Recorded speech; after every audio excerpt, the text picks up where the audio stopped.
আসসালামু আলাইকুম রহমতুল্লাহি ওবারাকাতু। পরিচ্ছন্নতা ইমানের অঙ্গ। আমাদের পবিত্র স্থান মসজিদ ও ঈদগাহ শুধু নামাজের জায়গা নয়, বরং তা আমাদের হৃদয়ের আত্মার প্রশান্তির আশ্রয়। আজকে আমাদের সংগঠন সিটির মোড় যুব সংঘের উদ্যোগে সর্দারপাড়া জামে মসজিদ, ঈদগাহ মাঠ এবং কবরস্থান পরিষ্কার পরিচ্ছন্নতার কাজ সম্পন্ন করি আলহামদুলিল্লাহ। প্রতি বছর ঈদুল ফিতর এবং ঈদুল আজহা অর্থাৎ দুই ঈদের নামাজ কয়েকটি মসজিদের মুসল্লি মিলে একই সাথে এই ঈদগাহ মাঠে আদায় করা হয়। পাশাপাশি মসজিদ ও কবরস্থানটি অনেক বড় হওয়ায় আমরা ভিডিওটি দুইটি পর্বে বিভক্ত করি। আজকে প্রথম পর্ব নিয়ে কথা বলবো ইনশাআল্লাহ। গত সপ্তাহে আমাদের সংগঠনে বুলবুল ভাই কিছু টি শার্ট উপহার দেয় এবং আমরা সেগুলো গায়ে দিয়ে কাজ করি। এতে করে আমাদের মনোবল আরো বৃদ্ধি পায় এবং অনেক সদস্য উৎসাহ নিয়ে কাজ করে। এজন্য আমরা বুলবুল ভাইকে অনেক কৃতজ্ঞতা জানাই।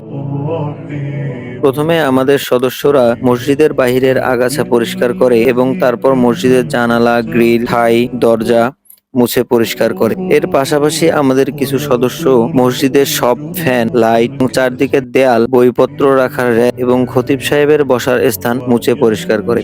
এরপর আমাদের সংগঠনের সদস্যরা জমে থাকা ময়লাগুলো ঝাড়ু দিয়ে বাইরে বের করে ফেলে দেয়। তারপর কিছু সদস্য পানি দিয়ে পুরো মসজিদের মেঝে মুছে পরিষ্কার করে। মসজিদ এবং ঈদগাহ মাঠ যেহেতু একদম পাশাপাশি, তাই মসজিদ পরিষ্কারের পর আমরা ঈদগাহ মাঠের অতিরিক্ত আগাছা কেটে পরিষ্কার করি। এসব কাজে বিশেষ করে আমাদের সংগঠনের সদস্য জাকারিয়া, নিবিড়, মিলন, নোমান, মুরসালিন, অন্ত, বাইজিদ, মুস্তাফিজার এবং সামিউল বাড়ি সাদিক সহযোগিতা করে।